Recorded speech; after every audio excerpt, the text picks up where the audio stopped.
Bismillahirrahmanirrahim. Assalamualaikum warahmatullahi wabarakatuh. Alhamdulillahilladzi arsala rasulahu bil huda wa dinil haq liyuzhirahu 'ala dini kullihi wa kafa billahi shahida. Asyhadu an la ilaha illallah wahdahu la syarika lah wa asyhadu anna Muhammadan abduhu wa rasuluh. Allahumma shalli ala Muhammadin wa ala alihi wa ashabihi ajma'in. فقال الله تعالى في القرآن العظيم أعوذ بالله من الشيطان الرجيم اعلموا أنما الحياة الدنيا لعب ولهو وزينة وتفاخر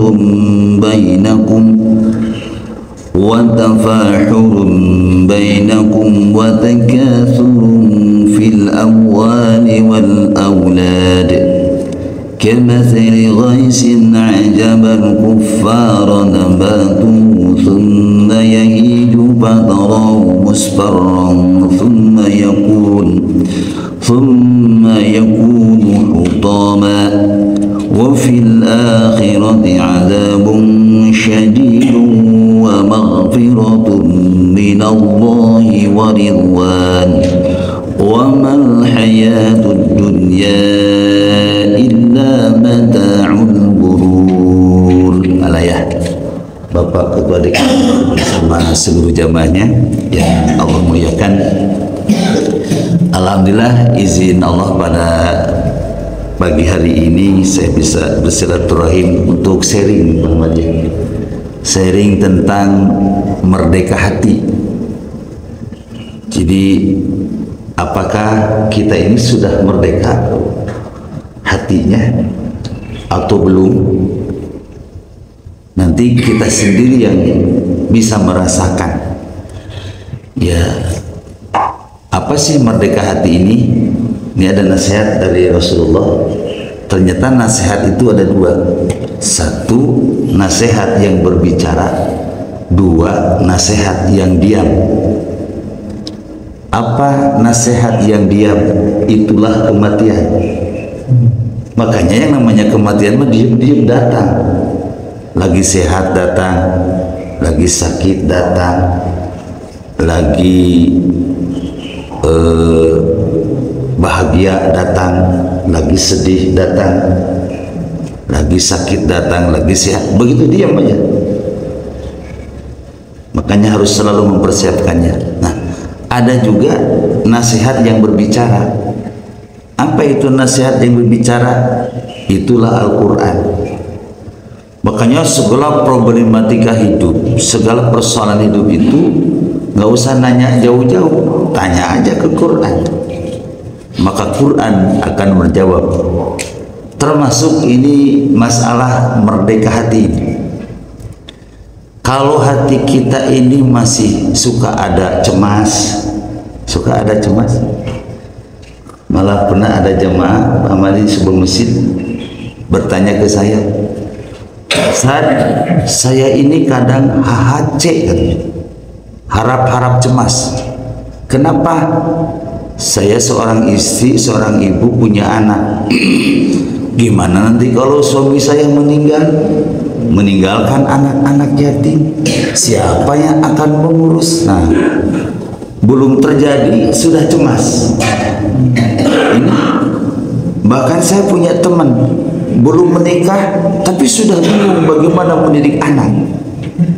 Jadi ada resah, gelisah, cemas, galau. Nah, jika ada perasaan-perasaan itu dalam diri kita, ini apalagi berita yang lagi viral ya, bahkan sudah ditandain ini kecamatan zona merah ketika sesar Lembang.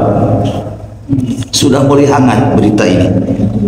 Ini luar biasa. Saya punya jamaah nih, kebetulan di Suralaya.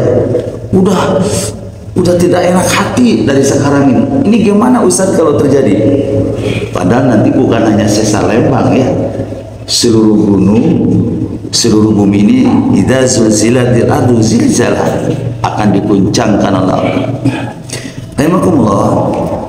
Nah, kalau perasaan-perasaan itu hadir dalam diri kita, berarti hati ini belum merdeka. Bagaimana mau bahagia hidup kalau perasaan-perasaan ini terus menghantui kita? Padahal kata Nabi, laisal ginal al-mal walakinal ginal al-qalb. Orang kaya itu bukan orang yang kaya hartanya, tapi orang kaya hatinya. Ternyata orang kaya hati yang merdeka. Emangnya hati kita ada yang menjajah, ada yang membelenggu? Ada nggak Pak Haji? Apa yang membelenggu hati ini? Selama ini yang bikin cemas, galau, resah, gelisah, itu urusan apa itu? Ternyata yang membelenggu hati kita adalah kecintaan terhadap dunia.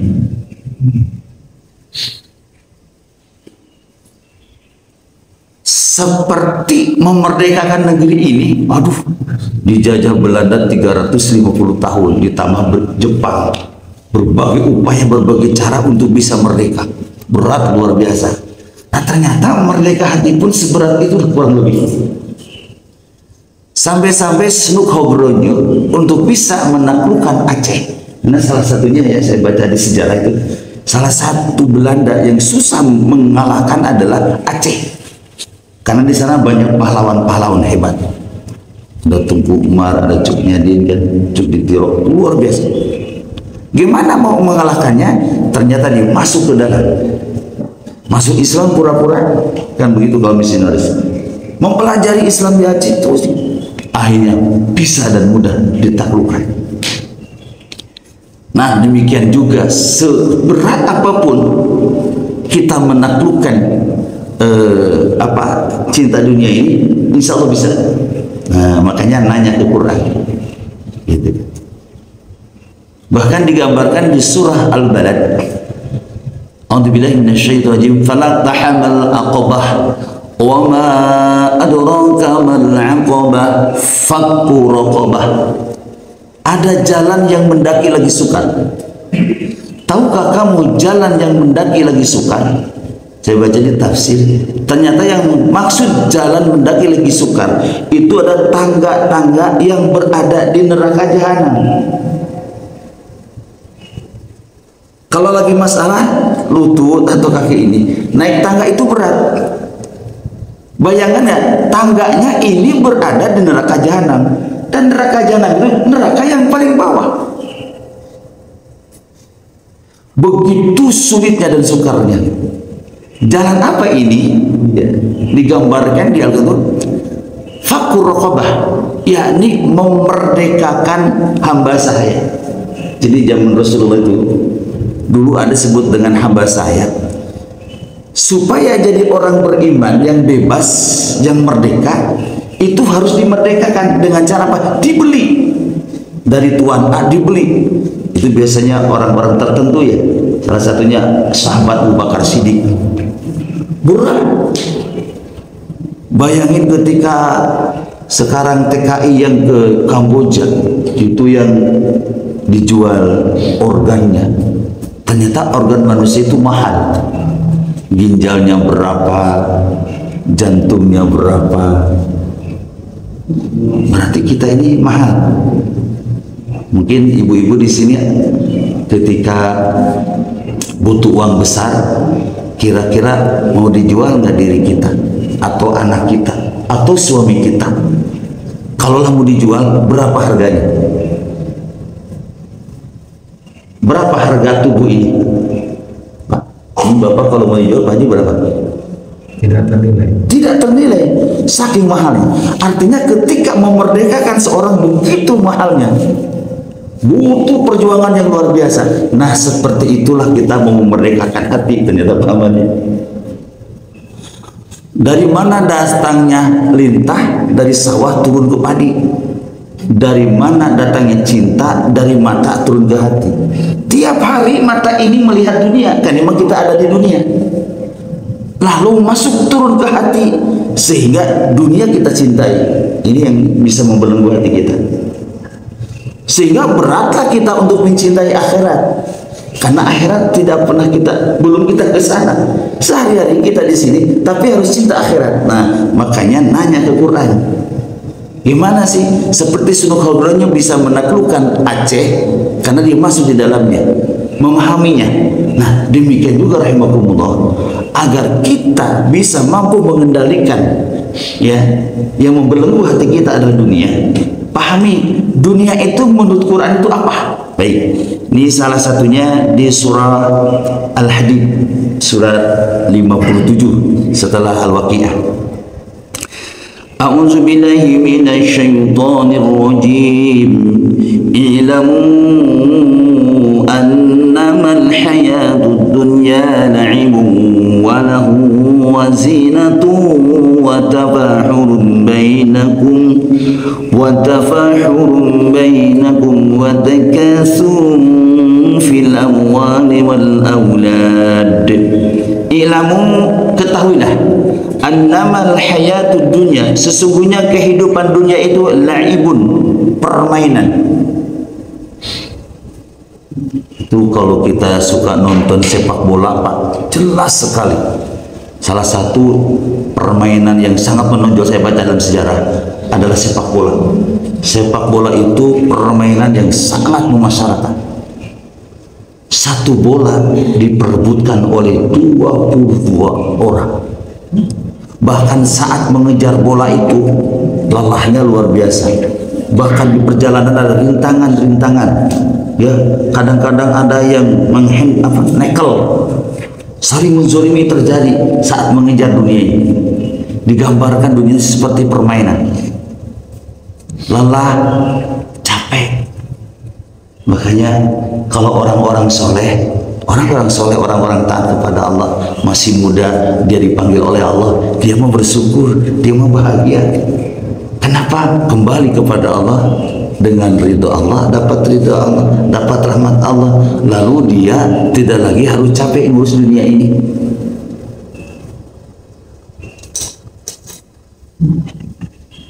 Ibu, saat dapat harta, dikemanain harta ini, Pak? Setelah berjuang keras untuk mendapatkannya, udah dapat, dikemanain? Dibelanjakan. Makanya dunia ini terima kasih,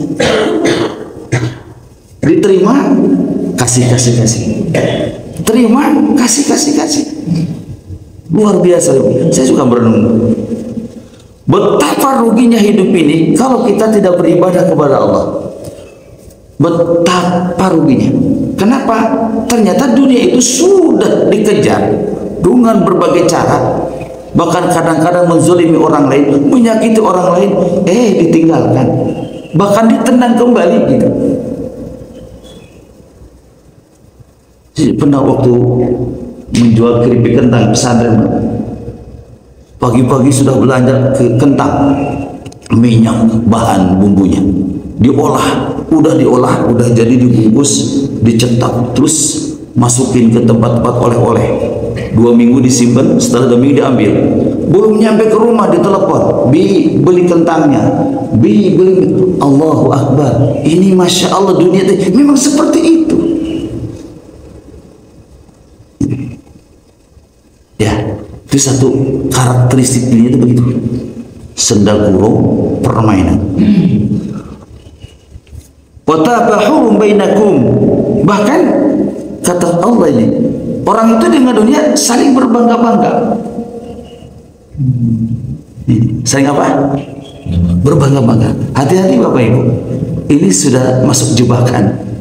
Kalau kita dengan saling berbangga-bangga, ini sudah kena jebakan.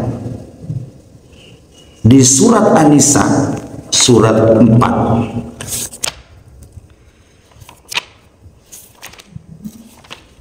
Ini kalau kita punya dunia itu sebenarnya buat apa?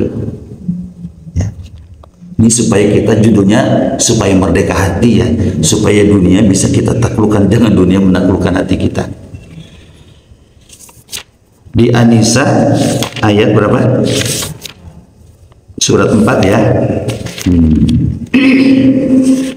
Ayat 36. Surat An-Nisa ayat 36. Perhatikan ini. wa'budullaha wa la tusyriku bihi syai'an wa bil walidaini ihsanan wa bidhil qurba wal yatama wal masakin wal masakin wal jari dzil qurba wal jari dzil junubi was sahibi bil jambi wa binis sabil wa ma malakat aymanukum innallaha la yuhibbu man kana mukhtalan fakhura. Bu, Pak, kalau Allah ngasih harta sama kita ya, dan harta itu berlimpah, dan itu tidak, karena hidup ini ujian. Kalau tidak banyak harta, sedikit harta.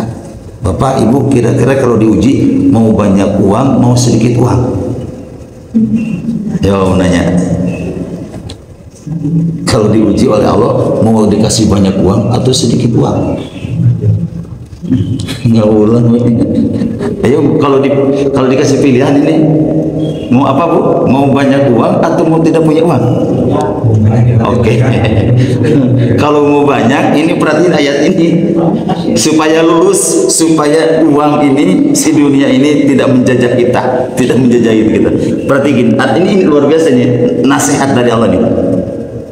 Sembahlah Allah, jangan menyekutukannya. Wa bil walidaini ihsana, berbuat baik sama orang tua. Nih, kalau kita diuji banyak uang itu buat siapa? Satu, wa bil walidaini ihsana, berbuat baik buat orang tua. Kalau orang tua sudah tiada, sedekah atau wakaf atau hibah, niatkan pahalanya untuk orang tua. Dalam kitab Tahawiyah, kitab Ahlus Sunnah wal Jamaah, bahwa doa dan sedekah bagi orang yang sudah meninggal itu akan sampai, apalagi hadisnya sahih ya, bahwa ada sebut dengan sedekah jariyah. Bahkan Rasulullah pernah ketika mau makan tambahkan alas makannya.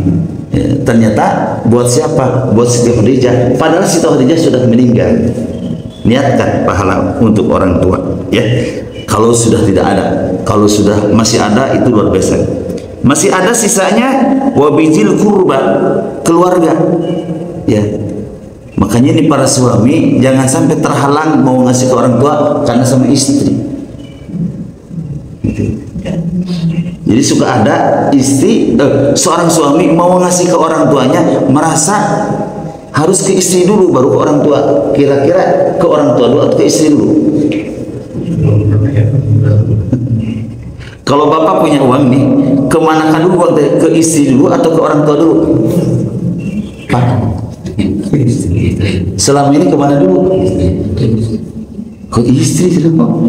Orang tua dulu Pak ya. Orang tua, kemudian keluarga, anak yatim, orang miskin, tetangga dekat, tetangga jauh. Jadi gini, ada aturannya. Kalau kita banyak uang, kemana orang tua nih kasih, kemudian keluarga, istri, anak-anak kasih, masih ada sisa anak yatim kasih, masih ada sisa orang-orang miskin kasih, masih ada sisa wal jaridil qurba, kasih tetangga dekat, yang dekat dulu. Masih ada, kasih tetangga jauh. Wasuhibi bil jambi, masih ada, kasih teman sejawat. Nah, wa binasabil, masih ada, kasih orang yang sedang dalam perjalanan. Wa ma malakat aymanukum, masih ada, kasih juga hamba-hamba sahaya atau pembantu-pembantu yang kamu miliki. Innallaha la yuhibbu man kana mukhtalan fakhura. Sesungguhnya Allah tidak menyukai orang-orang yang sombong. Jadi dengan harta jadi sombong nggak boleh. Bahkan Allah pun tidak menyukai orang yang membanggakan dirinya. Nah, tadi karakteristik di dunia ini senang berbangga-bangga. Ini dunia. Bahkan kembali ke surat Al-Hadid rahimakumullah, wa tabahurun bainakum wa takasurun fil amwal wal aulad. Jadi pinginnya saking pada banyak si harta itu. Jadi pinginnya ditambah terus begitu. Ya, wa takasur bil amwal wal aulad. Kama sali ghaisin ajab kuffar nabatu thumma yahij fataru musfarun hatta thumma yakunu qutama. Nah, seperti ini pohon, ya, tumbuhan yang tingginya subur, kemudian setelah itu berbuah, kan ya. Tsumma yahiz, kemudian si tanaman itu mulai mengering. Fataru musparon, sampai menguning. Tsumma yakun hutama, kemudian hancur. Rahimakumullah, kenapa tidak boleh berbangga-bangga dengan dunia? Tidak boleh menumpuk-numpuk harta kekayaan ini. Ternyata ibarat tumbuhan tadi, daunnya hijau, malah jadi menguning, malah jadi jatuh-jatuh, hilang. Atau bahasa lain, kita akan meninggalkannya. Makanya dulu waktu Rasulullah di Mekah, istrinya masih pada bersabar, pamannya hidup dalam kesulitan. Nah, ketika hijrah ke Madinah, jadi kepala negara. Ya, sampai istrinya bilang begini, ya Rasulullah, wahai suamiku, kenapa engkau tidak seperti Kaisar Romawi dan Persia yang berlimpah ruah kekayaannya, bermegah-megah dengan kekayaannya? Apa kata Rasulullah? Wahai istriku, bukan aku tidak mau, bagaimana nanti umatku? Tadi Pak Ahmad sewaktu MC bahwa kita harus mencontoh Rasulullah. Kebayang gak? Padahal rezeki itu sudah ada takaran. Ternyata kalau diukur kesolehan, kebaikan seseorang, kebahagiaannya dengan harta kekayaan seperti Kaisar Romawi, bagaimana nanti nasib umatku, begitu katanya. Jadi tentang dunia itu wa fil akhirati adabun syadid, padahal di akhirat itu ada siksa yang sangat pedih. Ternyata harus hati-hati ya Rahimakumullah. Kenapa? Harta yang Allah titipkan ini akan dipertanggungjawabkan. Akan di apa? Makanya ketika ada seseorang yang ngasih rumah itu rumah di Darwat itu hadiah. Kalimatnya luar biasa. Ustaz, saya kasih rumah ini. Kenapa Haji kok begitu baik? Apa jawabannya? Biar nanti di akhirat ketika saya ditanya oleh Allah, udah dikasihin Ustaz. Luar biasa Rahimakumullah. Seperti sederhana, tapi itu punya ilmu yang dahsyat. Saya masih ingat waktu kuliah itu, dosen tasawuf. Anak-anakku, punya berapa pakaian di rumah?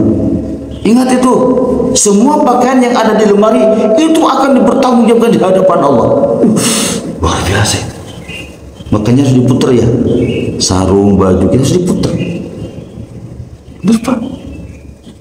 Merinding kali.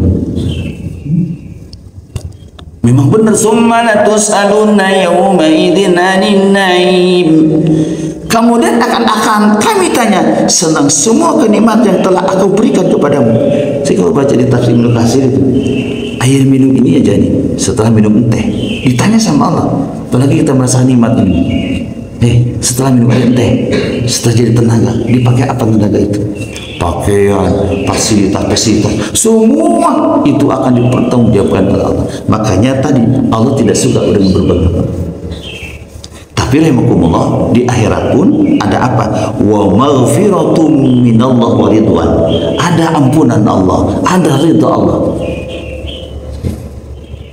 Makanya dengan kajian ini sabiqu ila maghfirah min rabbikum, segera kita untuk meraih ampunan Allah.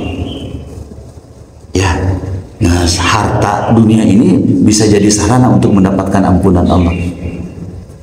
Ya, alladzina yunfiquna bis-sarra'i wad-dharra.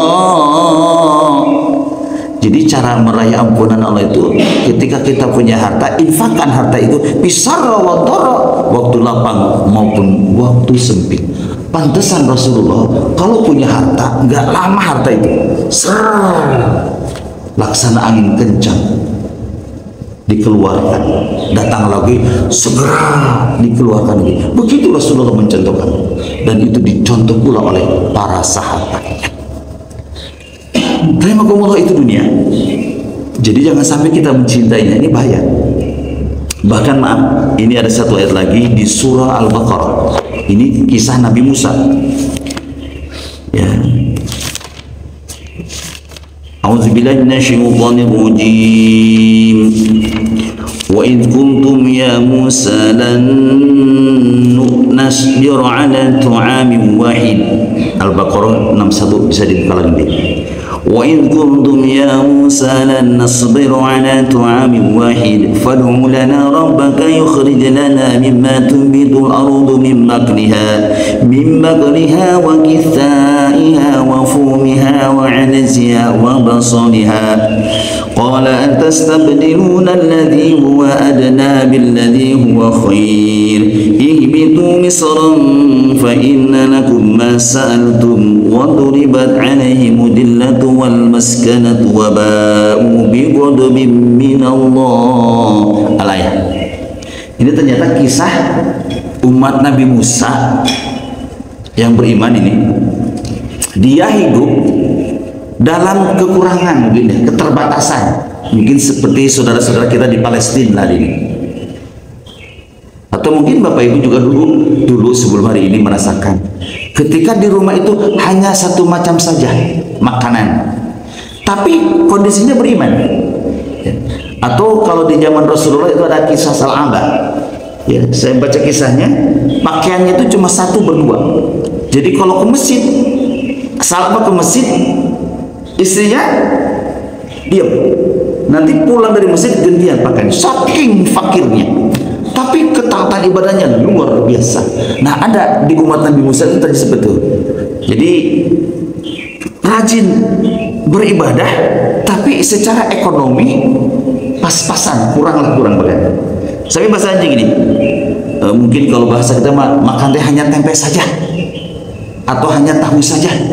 Mungkin seorang istri curhat ke suaminya, ayah, pak, masa kemarin tempe makan, sekarang cuma satu macam tahu, besok apa lagi cuma gitu, kurang lebih seperti itu. Nah, umat Nabi Musa itu begitu dan minta, wa idh qultum ya Musa lan nasbiru ala tu'ami wahid, gitu kan. Dan ketika kamu berkata, ya Musa, wahai Musa, lan nasbiru ala tu'ami wahid, kami sudah tidak sabar dengan hanya satu macam makanan ini, gitu ya. Fad'ulana, mintalah kepada Tuhan, Rabbaka, kepada Tuhan, yukhrij lana mimma tumbitul ardh, agar mengeluarkan bagi kami apa yang ada di bumi, mim bakliha, sayur mayur, wa kisaiha, mentimun, wa fumiha, bawang putih, wa adasiha, kacang adas, wa basoliha, bawang merah. Jadi beraneka ragam, dari satu macam minta macam-macam. Ya. Qala, Musa menjawab, atastabdiluna alladhi huwa adna billadhi huwa khair. Ini, apakah kamu mau meminta alladhi huwa adna, sesuatu yang buruk, billadhi, sebagai pengganti huwa khair, dari yang baik. Jadi dengan satu macam saja itu teh sudah baik ketika berada dalam ketaatan kepada Allah. Tapi ingin diganti. Tapi kalimatnya begini, emangnya bisa menjaga nih? Tadi diuji dengan banyak uang, emang mau bisa lulus diuji dengan banyak uang? Makanya sebenarnya banyak yang ujian itu yang sedikit uang, tapi yang banyak tidak lulus ketika belum paham. Tapi insya Allah kalau paham seperti Abu Bakar Siddiq, Umar bin Khattab, Siti Khadijah, itu luar biasa, mereka pada lulus. Bahkan orang-orang kaya dermawan itu nanti masuk surga lebih awal. Karena ada 4 golongan ya yang masuk surga itu lebih awal tuh. Para siapa? Para ulama, haji mabrur, mati syahid, dan orang kaya dermawan. Ternyata dari 4 kelompok ini, orang kaya dermawan yang lebih awal masuk surga. Dia punya harta bukan untuk membangga-bangga, tapi punya dunia sebagai wasilah. Makanya kata Nabi, ad-dunya mazra'atul akhirah. Jadikan dunia ini tempat menanam akhirat. Dunia bukan untuk dunia, tapi dunia untuk akhirat. Bahkan dalam kitab Al-Hikam, siapa yang mengejar akhirat, dunia akan didatangkan secara menghinakan. Tapi yang mengejar dunia, dunianya tidak akan full. Makanya kalau kita cita-cita dunia, ibu bapak, itu akan merasa kurang terus. Di akhirat tidak kebagian apa-apa, dunia hanya diberi sebagian. Tapi kalau cinta akhirat, dunia full, walaupun tidak banyak menurut ukuran materialnya, tapi Allah menanamkan rasa cukup. Makanya nanti di hari akhir zaman ini ada Imam Mahdi ya. Jadi kenapa Palestina susah dihancurkan? Karena nanti akan menjadi ibu kota negara dunia.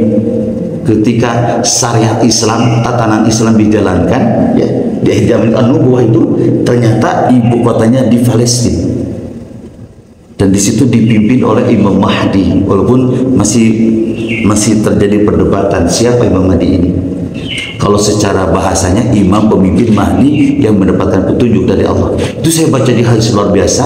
Beliau itu nanti akan memimpin selama 7 sampai 9 tahun. Dan di situ ketika kita mau sedekah, mau berinfak, tidak ada yang menerima. Kenapa tidak ada yang menerima? Bukan berarti masing-masing uang punya 1 miliar, bukan. Ternyata Masya Allah, penduduk nanti itu orang-orangnya sudah cinta akhirat. Jadi dunia yang dia miliki, mungkin ini 100.000, mungkin ini 1 juta, mungkin ini 10 juta. Nah, yang 100.000 merasa cukup dengan 100.000-nya. Yang 1 juta merasa cukup dengan 1 jutanya. Yang 100 juta merasa cukup dengan 100 juta. Saya kemarin di Paguyuban Pasundan ngobrol sama security. Ya, Ustaz, saya bahagia walaupun gaji saya 1 juta per bulan. Mungkin secara ukuran itu cukup enggak? Ketika Allah memberikan rasa cukup. Terimakumullah. Jadi jangan sampai ini terulang seperti umat Nabi Musa tadi. Apakah engkau ingin mengganti kemuliaan menjadi kehinaan? Gitu. Ihbitu misra fa inna lakum masaltum wa suribat alimudillah wal maskana. Kalau memang seperti itu, pergi ke kota Mesir. Kita mau ke pasar, maka akan mendapat segalanya. Tapi Allah akan menukar kemuliaan dengan kehinaan. Rahimakumullah. Sekali lagi, inilah dunia menurut Quran. Bahkan pernah ya Rasulullah itu membawa jalan-jalan sahabat. Memang ada yang mengatakan itu anjing buduk, ada kambing buduk yang mati, bangkai kambing yang butuh mati, itu udah mati, ditawarkan ke sahabat, ternyata sahabat tidak mau, padahal gratis, menjijikan. Apa kata Nabi? Tidak tahu wahai sahabat, dunia itu menjijikan, lebih dari itu dalam menjijikan. Ya, hari ini sedang dipertontonkan tentang dunia yang menghinakan hari ini. Karena musim HP viral, ya Allah, kita semua. Ini tentang dunia yang mesti kita pahami, dan memang berat karena kita sehari-hari hidup berada di dunia ini. Makanya kita harus seperti para sahabat. Ya, jadi kalau program DKM itu ada kajian-kajian, kita harus ikut dengan kajian itu. Supaya apa? Supaya kita bisa paham tentang dunia ini, paham tentang akhirat. Walal akhiratu khairul laka minal ula, bahwa hari akhirat itu lebih baik daripada kehidupan dunia ini. Walaupun bagaimana kita akan kembali semuanya ke akhirat, Pak. Benar. Dan gambarannya begini, kalau kita bepergian mau sehari mau 2 hari butuh bekal. Apalagi bepergian yang selamanya ke akhirat, butuh bekal yang banyak. Ya, hari ini jika ada kesulitan masih kita bisa minta bantuan ke teman. Tapi di akhirat nanti kalau kita butuh bantuan, ternyata yang kita minta bantuan sama-sama butuh. Ya. Di surat Abasa ada itu.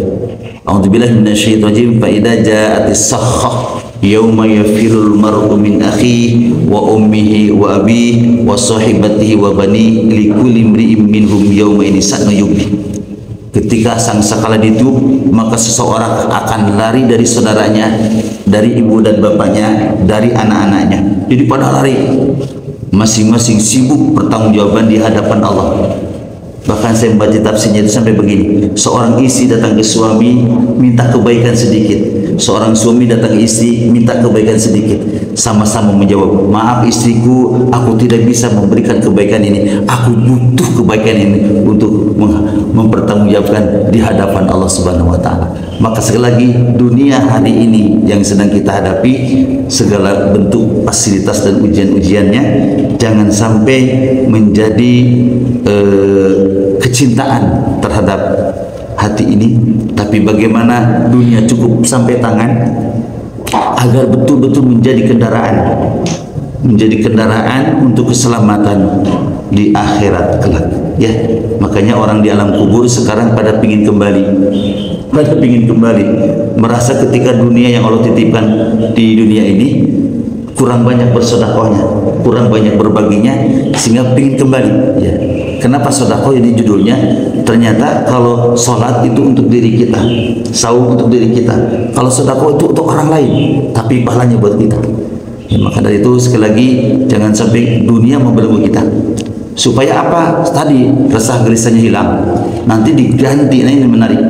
Kalau kita bisa menaklukkan dunia, ya, hati ini menaklukkan dunia, maka hati kita yang tadi resah, gelisah, cemas, kecewa, maka akan diisi bahagia.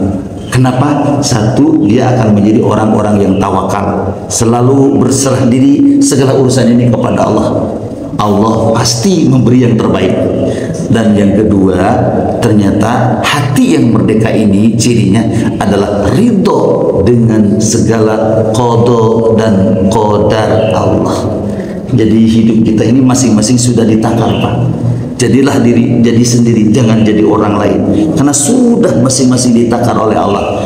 Karena di antara kita ini sama dan beda, sama-sama diberi takdir yang terbaik oleh Allah, bedanya beda bentuk takdir yang terbaiknya. Mungkin yang penghasilnya segini yang terbaik, yang segini yang terbaik, yang sehat yang terbaik, yang sakit juga yang terbaik. Kenapa? Karena ada maksud Allah dari semua itu. Jadi insya Allah, Pak, kalau kita bisa menaklukkan tadi dunia ini, maka insya Allah kita akan termasuk orang yang merdeka hati. Ya, mudah-mudahan kita semua ini sepertinya usianya di atas berapa ini? Kecuali Ustaz ini itu. Pokoknya di atas 40 ke atas ya. Jadi udah orang tua lah pokoknya. Umur berapa sih? Jadi hidup kitanya harus tua-tua keladi. Apa? Tua-tua keladi, makin tua makin menjadi apa? Menjadi bahagia. Jadi cemas, gelisah itu masa lalu lah. Hari ini ke depan kita selalu bahagia. Terus Rasulullah sudah tersenyumkan. Memang dunia ditaklukkan oleh Rasulullah, bukan dunia menjajah Rasulullah. Luar biasa. Kita sebagai umatnya, insya Allah kita pun bisa. Walaupun berat, yuk bismillah, usir penjajah hati kita. Demikian, mohon maaf bila ada yang kurang berkenan. Terima kasih. Hari ini kita memulai untuk bisa mengendalikan dunia. Dunia jadi kendaraan bukan tujuan, dunia jadi fasilitas untuk keselamatan akhirat kita. Insyaallah dunia bahagia, akhirat akan lebih bahagia. Barakallahu. Assalamualaikum warahmatullahi wabarakatuh.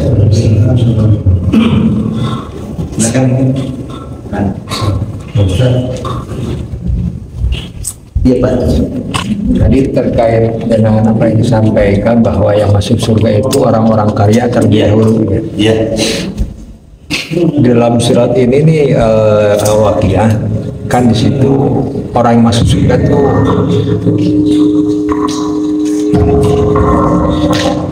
orang-orang beriman terdahulu ya.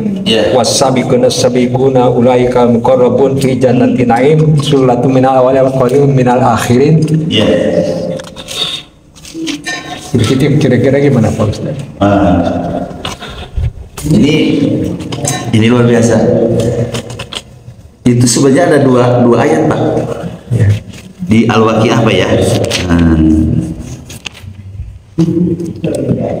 Jadi para ahli surga itu yang masuk itu sulatum minal awalin wa qalilum minal akhirin.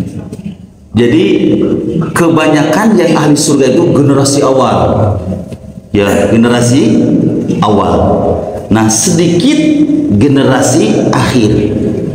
Memang kalau diukur dari keimanan, kemudian dari godaan ya. Penyakit wahan itu bukan dulu, ternyata hari ini yang menimpakan kepada kita khubudunya wa akhiratul maut. Tapi Pak, ternyata dikuatkan Pak di masih surat Al-Waqiah. Nah, nanti ada ayat di 39-40 Pak. Coba baca Pak. 39-40. Sulatun minal awalin, sulatun minal akhirin. Jadi di awal-awal sulatun minal awalin wa qalilun minal akhirin. Ahlu surga itu generasi awal dari umat Nabi Adam yang banyak, nanti umat akhir zaman yang sedikit. Tapi dijelaskan lagi di ayat 39 dan 40, sulatun minal awalin wa sulatun minal akhirin. Jadi ahli surga itu generasi awal banyak, generasi akhir banyak. Makanya pelajaran-pelajaran umat terdahulu itu harus kita ambil hari ini.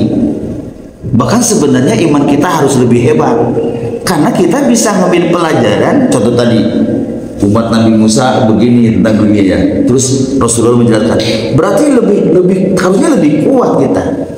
Makanya tadi tanyalah Quran, sehingga Quran ini nggak boleh lepas dari kita. Ini ada oleh-oleh paman ini dari Mesir ya. Kalau ditanya ibu, kaifa halukum? Ini saya akan tanya sekarang pakai bahasa Arab, nggak apa-apa ya? Kaifa halukum? Jawabnya gimana bu? Biasanya kita bi khair coba hari ini mulai jawabnya begini. Kaifa halukum? Jawablah alhamdulillah ma'al Quran. Coba saya tanya lagi. Kaifa halukum? Alhamdulillah ma'al Quran. Ini oleh-oleh dari Syekh Samir, doktor Quran di Mesir ya. Nah, terus ketika ditanya lagi, kaifal Quran? Maka jawabnya hayyun fi qalbi. Hidup dalam hati. Nah, jadi ini jadi Pak, agar kita masuk sulatun minal akhiri. Kita sudah kaum akhir hari ini.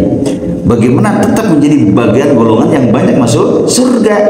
Ini ternyata rahasianya. Kaifa halukum? Alhamdulillah ma'al Quran. Jadi nggak boleh nyimpang hidup dari Quran. Bahkan Quran bukan hanya dibaca, tapi Quran sudah masuk ke hati, dipahami, dihayati, diamalkan di dalam kehidupan. Nah, sehingga tadi yang menjajah, membelenggu hati ini bukan lagi dunia ya, tapi bagaimana Quran ini menjadi bersama hidup kita ya. Jadi itu Pak, jadi kejawab insya Allah. Makanya di surga tuh banyak penduduknya, juga di neraka juga banyak penduduknya. Tinggal hari ini kita bagaimana berusaha menjadi orang-orang yang layak. Walaupun masuk surga bukan oleh amal kita, tapi oleh rahmat Allah. Betul kan? Ya, karena kalau kita masuk surga karena amal, ada kisahnya itu. Satu apa itu? Kedipan mata saja tidak cukup untuk membalas kebaikan Allah lewat ibadah kita. Gitu. Tapi kita masuk surga itu karena rahmat Allah, karena kasih sayang Allah. Makanya nuzulan min ghafurir rahim gitu ya. Jadi ada orang-orang yang istiqomah di dalam kebaikan, dia masuk surga nuzulan min ghafurir rahim, sebagai bentuk penghormatan dari Allah, penghargaan dari Allah. Nah, tinggal gimana agar kita dapat rahmat Allah. Di ayat lain, inna rahmatallah qaribum minal muhsinin. Rahmat Allah dekat dengan orang-orang yang berbuat baik ya. Makanya punya harta bukan untuk dibangga-bangga, bukan untuk kesombongan. Punya harta untuk berbuat kebaikan. Jangan pernah bosan kita berbuat kebaikan. Al jazaul ihsan illa ihsan. Tidak ada balasan kebaikan kecuali kebaikan ya. Itu Pak ya. Itu dulu. Oh, itu dulu. Assalamualaikum warahmatullahi wabarakatuh. Pak Ustadz bicara mengenai kemerdekaan. Iya.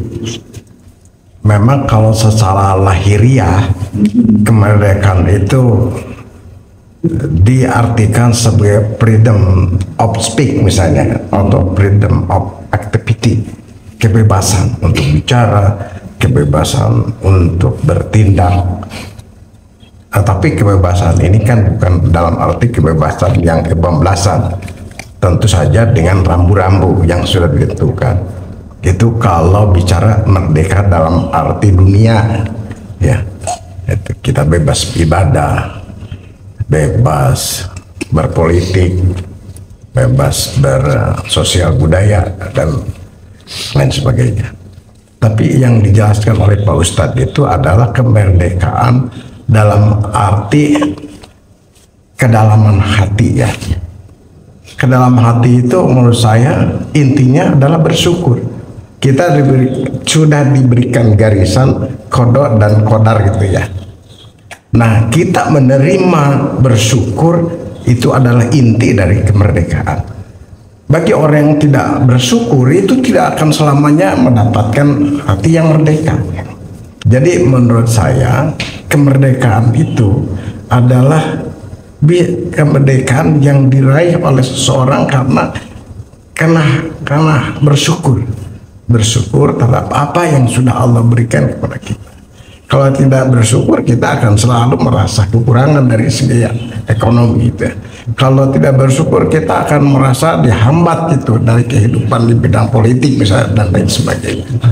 Jadi inti dari merdeka itu bersyukur. Apakah benar itu Pak Ustadz? Terima kasih. Assalamualaikum. Ini luar biasa. Ada pertanyaan yang bagus ini. Bukan pertanyaan ini, apa namanya? Seri. Jadi gini, ini sebuah konsep. Dan ibarat kalau ditafsir itu, saya baca tafsir kayak inna a'tainakal kautsar, sesungguhnya kami telah memberimu nikmat yang banyak. Itu saya baca tafsir di Kasir, ternyata nikmat yang banyak beda-beda penafsiran. Ada yang satu, oh nikmat yang banyak membesar al-kautsar al-khair al-katsir, kebaikan yang banyak di dunia ini. Bahkan al-kautsar kebaikan yang banyak di dunia dan akhirat. Ada juga menjawab al-kautsar wa al-Quran. Oh menurut saya apa? Kenikmatan itu Al-Quran. Oh, kemudian ada juga yang menjawab Al-Kautsar menurut saya itu Al-Kautsar wa anubuwah, ajaran kenabian. Oh, ini luar biasa. Ternyata Pak Haji siapa namanya Pak? Apa? Ajat Pak, mantan pemain Persib Bandung. Pak Ajat? Oh iya. Ini mantan juga Pak Anwar Sanusi, kipernya. Ini ada luar biasa. Kalau menurut saya Ustaz boleh nggak masukkan bahwa hati merdeka kan tadi menciri hati merdeka ketika tawakal ya, menyerahkan segalanya kepada Allah, kemudian ridho dengan takdir Allah, rela hati. Nah tambah lagi nih Pak, ketika hati kita sudah merdeka maka hatinya akan selalu bersyukur. Dan memang ketika hati tidak bersyukur ini tersiksa hidup ini. Ini ada Pak di Anissa. Ma yaf'alullahu bi'adabikum in syakartum wa amantum. Ma yaf'alullahu bi'adabikum, Allah tidak akan perbuat menyiksamu. Kan hati yang merdeka adalah hati yang tidak tersiksa. Jadi hati yang tidak merdeka, hati yang tersiksa tadi, cemas, galau, resah, gelisah. Nah, ada hati yang tidak tersiksa, hati yang bahagia, hati yang apa? Bersyukur betul. Itu ada ayatnya di An-Nisa 147. Ma yaf'alullahu bi'adabikum in syakartum. Allah tidak akan pernah berbuat menyiksamu in syakartum wa amantum, kalau bersyukur dan beriman. Karena syukur, ridho, tawakal itu akhlak-akhlak mulia yang dimiliki oleh Rasulullah dan hari ini harus dimiliki sama kita. Itu satu kesatuan. Ya, sehingga syukur dengan takdir dari Allah ini. Ya, hari ini apa sih takdir kita dan kita rela, hatinya rela menerimanya, tidak terbelenggu lagi kan gitu. Betul Pak. Insya Allah jaga nilai syukur ini. Kan syukur itu ada 4. 1 diucapkan dengan lisan, 2 dibenarkan dengan hati, kita dilaksanakan dengan anggota badan, sholatnya, ngajinya, taklimnya, semuanya sebagai bentuk rasa syukur. Dan yang keempat, memelihara syukur, dijaga kebiasaan syukur ini, dijaga. Ini Pak Ahmad ini luar biasa Pak. Udah lama saya kenal, ternyata kalau pembukaan dalam tausiah selalu diingatkan untuk selalu bersyukur, dan itu ciri salah satunya hati yang merdeka. Insya Allah akan dijalani.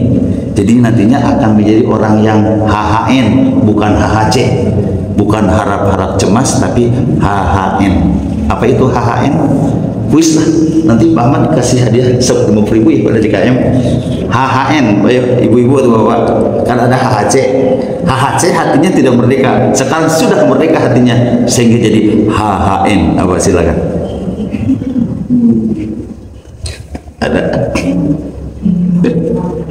Ada silakan.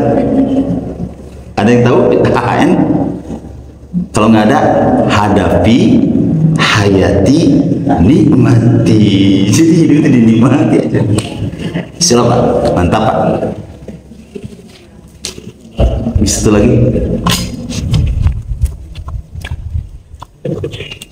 Ya, yang pertama, sejauh mana kecemasan itu boleh hadir, karena kan itu manusiawi ya, kita punya rasa cemas gitu kan.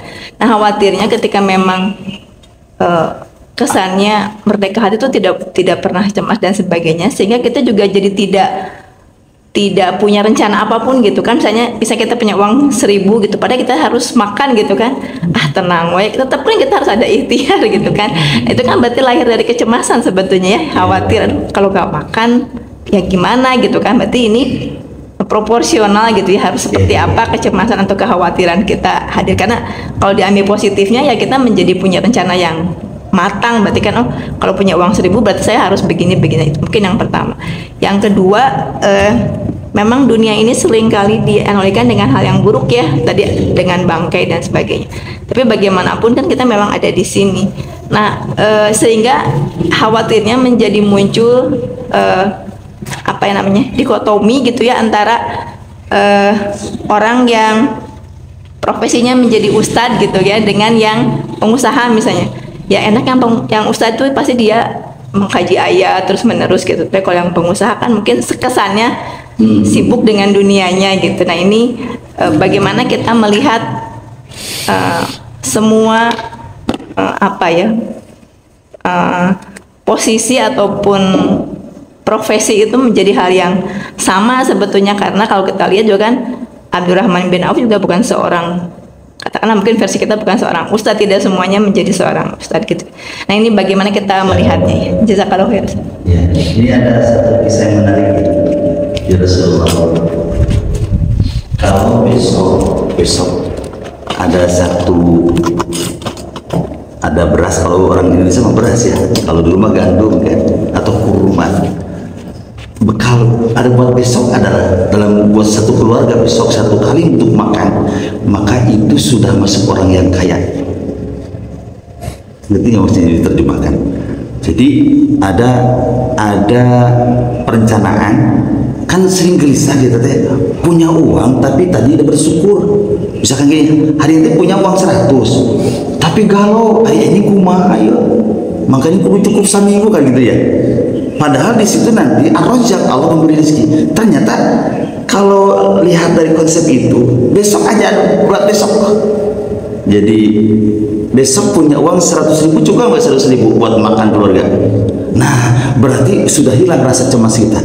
Besok ada di 100.000 gitu kan. Besok lagi gimana? Kan Allah yang ngatur semuanya.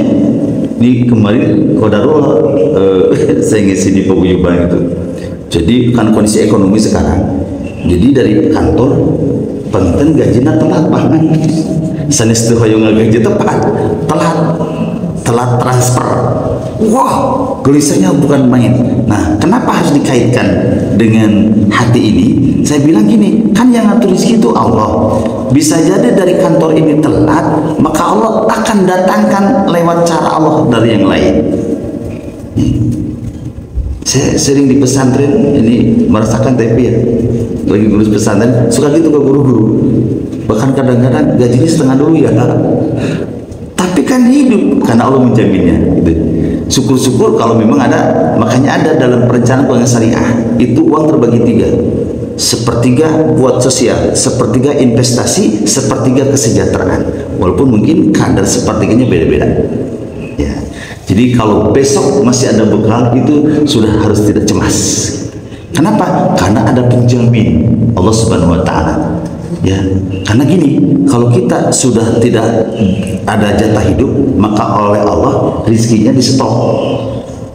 Makanya kalau ada yang sakit di rumah sakit atau di rumah, kalau sudah dikasih air minum menolak, ini jangan dibawa ke ICU, jangan, lebih baik bawa pulang atau ditungguin di situ, baca Quran, dekatkan, mulai talqin. Kenapa? Ternyata malaikat petugas mencari pengatur rezeki ditugaskan oleh Allah untuk sekeliling dunia mencari barangkali ada setetes air minum untuk jatah rizki bagi seorang hamba ini. Jika sudah tidak ada, maka Allah sudah siap untuk memanggilnya, menugaskan malaikat Jibril. Ya, kemarin kisahnya apa?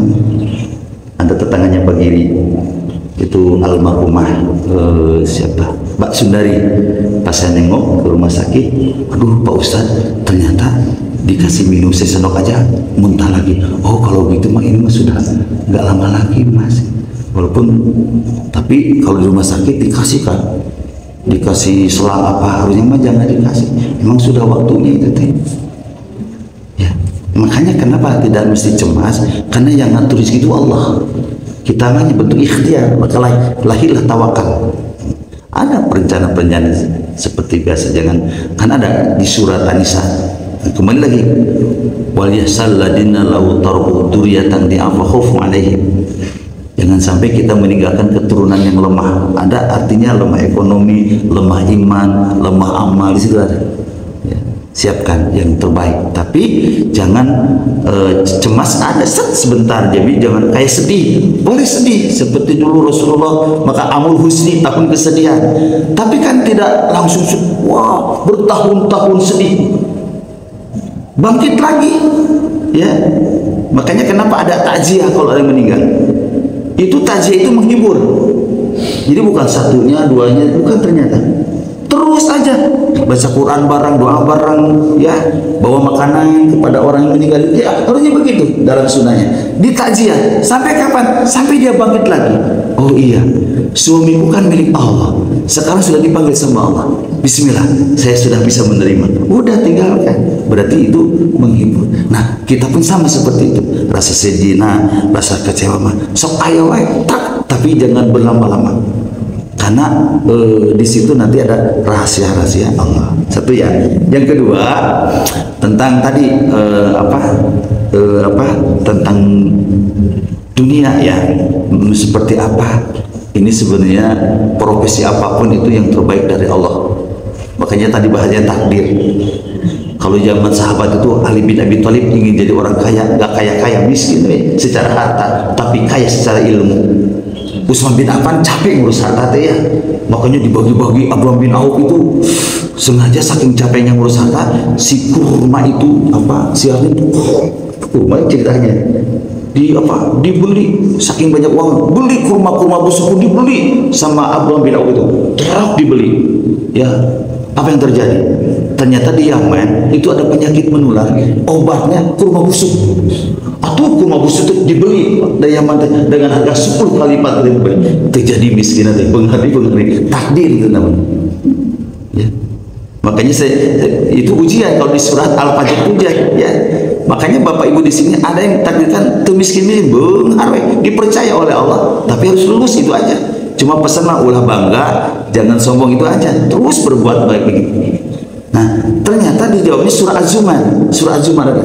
Wasiqal ladzina taqaw rabbahum ilal jannati zumara. Masuk surga itu tidak sendirian, rombongan. Nah, ketika bahasa rombongan, posisi kita di mana ini posisinya? Ibarat sebuah kendaraan, apa jadi setir, apa jadi ban, gitu. Mau kaya, mau miskin, jadi ustaz, jadi dokter, posisi apapun, tetap kita masih ada di rel Quran dan sunnahnya. Itu yang paling penting. Ya, jadi jangan sampai dari kajian ini jadi punya usaha, jadi tersemangat. Harus lebih semangat. biar banyak bekal. Ada istilah gini, kan dunia mah tidak akan dibawa, mobil tidak dibawa, rumah tidak dibawa ayah, justru harus dibawa mati. Gimana caranya Pak? Agar rumah, mobil, tanah bisa dibawa mati, gimana caranya? Wakafkan. Punya rumah 10, wakafkan 1. Punya motor 20, wakafkan 5. Kenapa? Punya istri 2. Tuh. Benar. Punya istri 2, wakafkan 1. Lihat coba dulu sahabat ketika hijrah dari Makkah ke Madinah ya. Ada kan sahabat yang di Madinah. Hei sahabatku, engkau hijrah dari Makkah ke Madinah. Ini aku punya istri 4, pilih yang paling baik menurutmu. Luar biasa. Serius ini ya. Jadi posisi dimanapun diri kita, yuk bismillah. Jadi jangan jadi ustad-ustad materialistik ada. Jadi ada transaksi itu ibu. Saya dulu jadi malu sendiri gitu kan. Itu maksudnya jangan sampai cinta dunianya. Ngisi di sana di kampung daerah kami ada saudara gitu Sugano cina lewat Ustaz ada rumah bisa lebih murah ditaras pamat ayah iya sekretarisnya dari mana Sukabumi nak Jamang Kulon Sukabumi 3 juta Jamang Kulon 4 juta DP ulah kamu luar biasa sampai jadi namanya problematika dakwah. Tidak begitu kan? Jadi sok bapak ibu yang tadi ya, jadi pengusaha sambil meninggalkan sholat ya saking capeknya suruh zakat lemah tuh abis capek nah kisah salah abah kan gitu ya saya ngurus kambingnya mas harus zakat nah jangan seperti itu aja kita justru kita semangat di masing-masing makom untuk meraih kemurahan dari Allah, rahmat Allah dan keridhaan dari Allah. Bismillah. Jadi mangga Bapak Ibu, kita masing posisi di sini seperti apa? Yuk jadi yang terbaik, raih. Yang penting mah jangan mencintainya aja. Yang penting menjadi mazra'atul akhirah. Jadi sarana untuk akhirat. Kalau tidak salah kontraknya sampai jam 6 kapannya? Wah, mohon maaf ini lebih 10. Ya nggak apa-apa ya, sedekah saja. Mari kita berdoa. Allahumma shalli wa sallim wa barik ala ya rabbal alamin. Allahumma inna ala zikrika wa syukrika wa husni ibadatik. Ya Allah, bantulah kami untuk senantiasa mengingat segala kebaikan darimu, mensyukuri segala nikmat-Mu dan memperbaiki pengabdian kami kepadamu. Rabbana yassir lana min umuri dunya wal akhirah. Mudahkan urusan dunia kami dan urusan akhirat kami ya Allah. Tanamkan dalam hati kami ya Allah rasa syukur, tawakal dan ridha dalam menerima segala takdir-Mu ya Allah. Dunia yang Kau hadirkan bagi kehidupan kami tidak membelenggu hati kami, tapi kami yang bisa mengendalikannya sehingga hidup kami selamat ya Allah. Selamat hari ini, selamat juga kelak. Bimbing kami agar dunia yang Kau titipkan menjadi mazra'atul akhirah, menjadi wasilah untuk meraih kebahagiaan akhirat kami ya Allah. Rabbana hab lana min azwajina wa dhurriyyatina qurrata a'yun waj'alna lil muttaqina imama. Rabbana atina fid dunya hasanah wa fil akhirati hasanah wa qina adzabannar. Walhamdulillahi rabbil alamin. Mohon maaf bila ada hal yang kurang berkenan, semoga bermanfaat. Assalamualaikum warahmatullahi wabarakatuh.